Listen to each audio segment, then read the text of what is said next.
పక్కా ఇళ్ల పథకమే ఈనాడు ఇందిరమ్మ ఇళ్ల పథకం అని నేను ఈరోజు గర్వంగా చెప్పదలుచుకున్నా.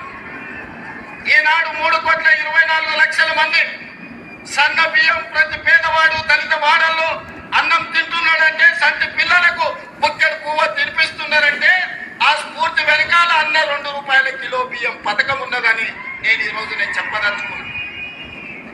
ఇవాళ మేము ఇందిరమ్మ చీరలు ఇస్తున్నాం ఆడబిడ్డలకు. పండుగ పూట నాడు పెట్టే మేము చీర సారగా భావించి ఈనాడు పాల బిడ్డలక ఈరోజు మా ఆడబిడ్డలు చీర కట్టుకుంటున్నారు. దీనికి స్ఫూర్తి ఆనాడు ఎన్టీఆర్ జనతా వస్త్రాలు పేదవాళ్ళకు అందించి కూడు గుడ్డ నీడ అని ఎన్టీఆర్ ఏదైతే ఆలోచన చేసిందో ఆ స్ఫూర్తి ఈనాడు మా ప్రభుత్వంలో అమలు చేస్తున్న సంక్షేమ పథకాలలో కనిపిస్తుంది. మీరు ఒక్కసారి ఆలోచన చేయండి. ఈనాడు వైఎస్ఆర్ కు ప్రకటించిన ఉచిత కరెంటు కావచ్చు, ఈనాడు రైతులకు మేము అందిస్తున్న 24 గంటల ఉచిత కరెంటు, దీనికి స్ఫూర్తి ఆనాడు అన్న ఎన్టీఆర్ 50 రూపాయలకి హార్స్ పవర్ అని రైతాంగాన్ని ఆదుకోవడానికి వారు అందించిన విద్యుత్తే, వారు అందించిన శక్తే ఈనాడు ఉచిత విద్యుత్తు అని నేను చెప్పదలుచుకున్నాను. ఇవాళ మిత్రులారా, ఆనాడు ఎస్సీల కోసం, ఎస్టీల కోసం, మైనారిటీల కోసం అమ్మ ఇందిరమ్మ పాటుపడితే బలహీన వర్గాల కోసం అన్న ఎన్టీఆర్ పాటుపడ్డాడు. ఇవాళ బలహీన వర్గాలు, పాలితులుగా ఉన్న బలహీన వర్గాలు ఈరోజు పాలకులుగా మారినరు అని అంటే అన్నగారి యొక్క ఆశీర్వాదం తెలంగాణ సమాజానికి అందబట్టే పాలితులుగా ఉన్న బలహీన వర్గాలు ఈరోజు పాలకులుగా మారినరు. ఒకనాడు గ్రామాలలో పటేలు పట్వారి వ్యవస్థ ఎంత బలంగా ఉండేనో వాళ్ళ చేతుల్లో తెలంగాణ నలిగిపోతుంటే ఎన్టీ రామారావు గారు పటేల్ పట్వారి వ్యవస్థను రద్దు చేసి పేదలకు విముక్తి కలిగించిన చరిత్ర ఈ ప్రాంతంలో ఉన్నది.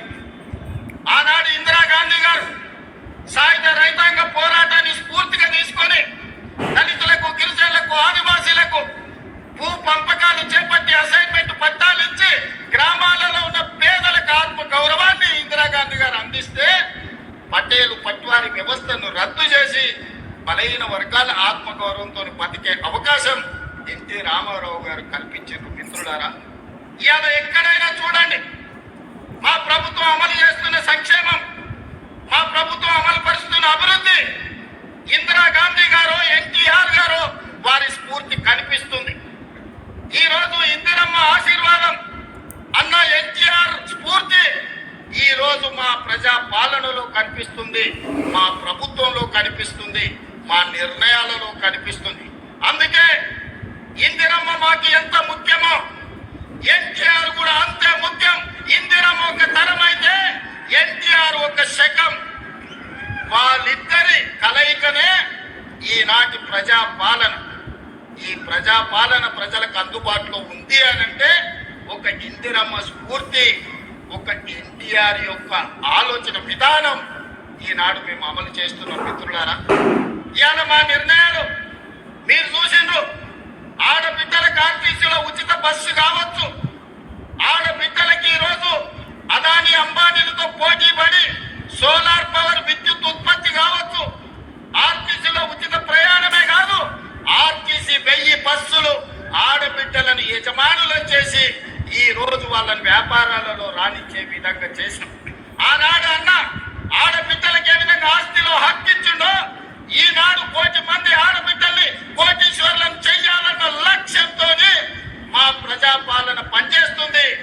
మా సీతక్క, మా బట్టి విక్రమార్క గారు దీన్ని అమలు చేస్తున్నారు. ఇవాళ మేము గర్వంగా చెప్పదలుచుకున్నాం. అన్నగారు అదే విధంగా ఇందిరమ్మ స్ఫూర్తితో 1,000,000 మంది ఆడబిడ్డల్ని ఇవాళ కోటీశ్వరులను చెయ్యాలి అని మా ప్రభుత్వం ప్రయత్నం చేస్తుంది.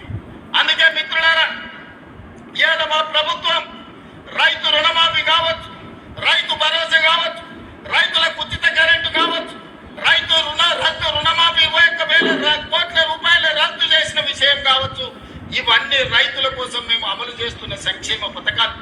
ఇవాళ రైతులు పండించిన సన్న వడ్లు 500 రూపాయల బోనస్ ఇచ్చి ఈనాడు మేము కొనుగోలు చేస్తున్నామంటే రైతును రాజును చెయ్యడమే లక్ష్యంగా, వ్యవసాయాన్ని పండగ చేయడమే లక్ష్యంగా ఈ రోజు మేము పనిచేస్తున్నాం.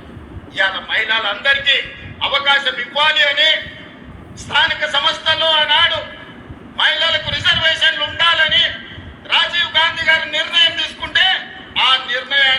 చేసిన గొప్ప నాయకుడు ఎన్టీఆర్ ఈ రోజు స్థానిక సంస్థల్లో ఆడబిడ్డలకు 50% అవకాశాలు ఆనాడు రాజీవ్ గాంధీ నిర్ణయం తీసుకుంటే ఎన్టీఆర్ అమలు చేస్తే ఈ రోజు ఆడబిడ్డలకు స్థానిక సంస్థల్లో ఈ రోజు